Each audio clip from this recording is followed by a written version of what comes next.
So, this movie's not good, and more importantly to me, it's not even bad in a way that I can really make a coherent point about, but it was one of my first requests, and I would do anything for the two of you watching. No, not that. Not that either. Maybe that, but you'd have to buy me dinner first. Content warning.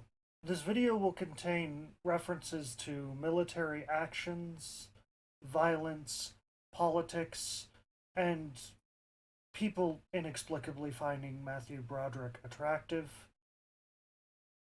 Viewer discretion is advised.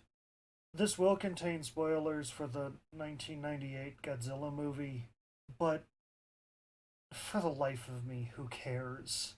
This movie sucks. Just watch my review. If you think I'm being too uncharitable or I'm lying about something with my synopsis, go ahead and watch it. Then, when you realize that I'm right, come back and say, I'm sorry, Sean. I'm sorry I ever doubted you. I love you. I want to have your abortion. The movie opens up with some nuclear tests. Apparently, the French are testing weapons in French Polynesia in some vague past. Sometime after World War II, but before color television. There are iguanas, and it's implied that one of them might have become Godzilla. So just remember, your iguana is one nuclear bomb away from becoming fucking cool as hell. Buy nuclear weapons right away. If the FBI is watching, that's a joke. Buy nuclear weapons in Minecraft. After the credits, we cut to modern day 90s. A Japanese fishing ship is being attacked by a sea monster. They do explicitly call it Gojira, but because the movie doesn't subtitle Japanese people for some fucking reason, I don't know what else they were saying, so I have no fucking clue what's going on outside of that. So they might know that Godzilla is a thing or Gojira is a thing, or maybe they don't. I literally don't know, and I can't possibly care enough to look it up right now. After that, we cut to Inspector Gadget, played by the voice of Simba. He's in Chernobyl doing some research on earthworms that have gotten bigger due to the nuclear contamination. The US government comes and is like, hey girl, love the hair. By the way, you've been conscripted to do something else. Dr. Nico Topopopoulos, It's the Topolis. you're being reassigned. Some dude survived the fishing attack and is interrogated by that one guy who is in a ton of movies in the 90s, but I can never remember his name. He hypnotizes the survivor with a lighter, a trick that everyone knows works and wasn't done just because it looks cool. The poor Japanese dude just repeats the word Gojira over and over again, obviously having been forced to watch this movie and being properly traumatized by it. We catch up to Ferris Bueller, who has been sent to Panama and Jamaica to figure out what in the fuck.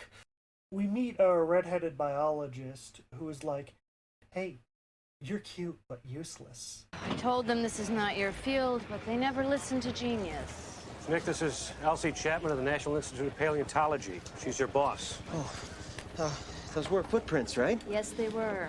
Anybody see what made them? Actually, no such luck. Nick determines that it is a new species that was forcefully mutated by nuclear fallout and dismisses the hypothesis that this is some ancient dinosaur. He also manages to determine by probably looking at the script that it's headed to New York and tells the military to get people evacuated. For pretty much the first time ever, they listen to the scientists that they hired. In New York, we meet Audrey, who sucks. She's an aspirant reporter who has a boss that is trying to get into her pants. If you're someone's boss, don't do that. It's only hot in porn and is just creepy in real life. She tries to convince him to allow her to do an exclusive, but he refuses because he's an ass. She laments to her friends, and they tell her that she's too nice for New York. Then she sees Inspector Gadget on the TV and is like, "Go, go, Gadget, ex-boyfriend." We cut back to Broderick, and he tells them to gather a fuck ton of fish, because that's Godzilla's favorite. Godzilla comes, but doesn't really do much but eat fish and scream at Matthew Broderick for being a garbage actor.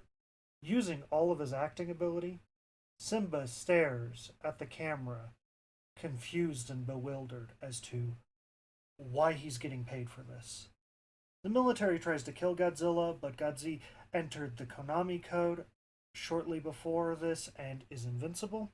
Matthew Broderick collects a blood sample that Godzilla left behind and goes out to the local drugstore to get some pregnancy tests. Audrey is there and is like, "Hey, save one of those for me, because we're a forced love subplot because you have terrible taste in women," apparently. He takes her back to the tent and starts to do a test with Godzilla's blood and determines that it's pregnant. Because over-the-counter pregnancy tests are Godzilla attested, Godzilla approved. We know that he eats tons of fish. He's amphibious. He's a burrower. And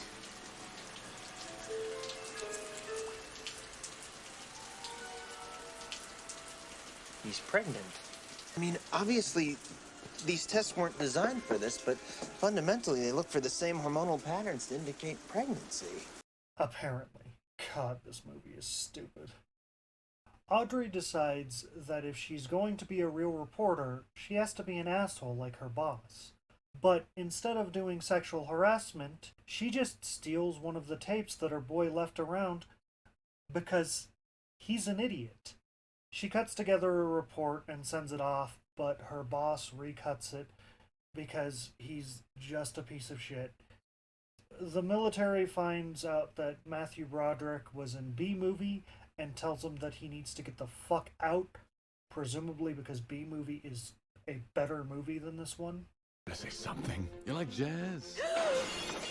He leaves and is confronted by Audrey, who still sucks, and she's like, "I'm sorry, bro." And he's like, "Psh, whatever," and drives off in a taxi. It turns out that the taxi is being driven by the French hypnotist from earlier, who has been spying on the military the entire time. But I didn't mention it earlier because I frankly don't care. He takes him back to the French Secret Service group that are tracking Godzilla and are like, "You're the only one with access to the script, apparently. What comes next?" Broderick predicts that Godzilla is nesting. They start to follow the path that Broderick predicts, and Audrey and her cameraman/friend follow them because we have to have the bad love plot. Because God hates me and wants me to be miserable. Seriously, he could have just fucked the redhead, who is factually more interesting in every way. The military find Godzilla in the Hudson River and manage to shoot it with some torpedoes, which kills it. Godzilla's dead. Definitely dead. Definitely. Now I can return to my previous life as a humble whatever with my new wife. Hello! Now the deer is finally dead. Definitely. It turned out the deer was not actually dead. Meanwhile, the French Secret Service, Audrey, her cameraman, and Inspector Gadget manage to make it to Madison Square Garden, where they discover that Godzilla has laid like 200 eggs, which is bad. Frenchmen start applying C4 to the egg. C4? Ah! Only to realize that they don't have enough C4. The eggs start to hatch, and we rip off Jurassic Park Velociraptor scenes for a while, but in a strictly worse way. They manage to get to the media area of the garden, and everything is in good enough working order to broadcast a message. They inform the military of the new threat and tell them that they need to blow everything up. Audrey credits Broderick for everything that he did and discovered. We're live inside Madison Square Garden, where Dr. Nico Totopoulos has discovered the beast's lair. Doctor, can you please tell us what's happening here? Discovered over 200 eggs, Go get Hicks. Get Hicks! which a few moments ago began hatching. And now they're back in love, or whatever. Gross. They managed to roll high enough stealth and sleight of hand checks to distract the Velocigodzes and get out of the building before the military Michael Bays it. Godzilla rises from the wreckage and is like, "You killed my children!" I am mildly upset about this, but am willing to have a calm and rational discussion about it. But, being cowards and never accepting a debate, the crew all run away. The French hypnotist hotwires a taxi. Who knows? He might have been the one who taught Fuller how to do it. There. Now my videos have needless continuity. Neat. And starts driving like a fucking madman, or realistically, me, to escape the responsibility. Look. We had already carried the Velocigodzes to term. We should just have put them up for adoption and tried to get them a good home. Godzilla chases them down, and Matthew Broderick passes a message to one of the military guys who is not important enough for me to come up with a joke for. Together, the military leaders and Broderick conspire to...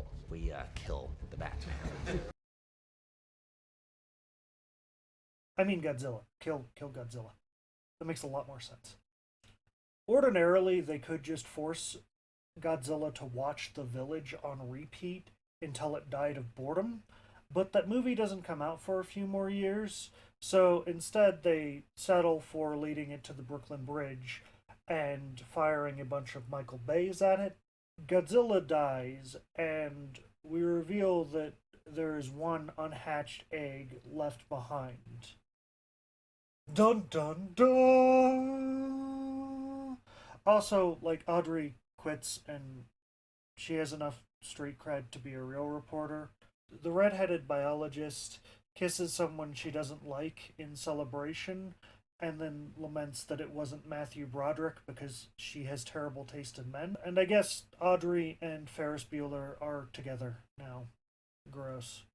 So, this is usually the time where I would go into the pathos or ethos or logos of the movie, but this movie doesn't have themes. I mean, if I was to stretch as much as humanly possible, I guess I could say that Audrey learned to not be a thieving dickhead by the end of the movie, but she learned that lesson basically immediately.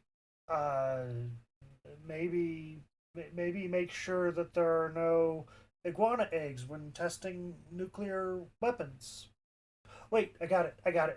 I know what it is. Choose the redhead over the blonde. The blonde will just steal your VHS tapes, and the redhead will just denigrate you. One of these is better than the other. There you go. That's the theme of the movie.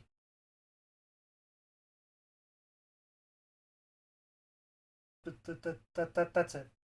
So this movie's bad. I don't really have anything outside of that. Don't watch it. Or do. I'm not your dad. Unless you watched my Fury review, in which case, legally, I am your war daddy, and there's nothing you can do to stop it. Don't make me spank you. Or do. Either way. Do the YouTube stuff. Like, comment, subscribe, share, print out this video on several sheets of paper and beat people to death with it in Minecraft or Fortnite or whatever the kids are playing these days. Create a bot that just emails this video to people. No one will watch it, but no one's watching my videos anyway. So what's the harm? Until next time, this is Sean, your Matthew Broderick hating movie critic, apparently. Signing off. Godzilla come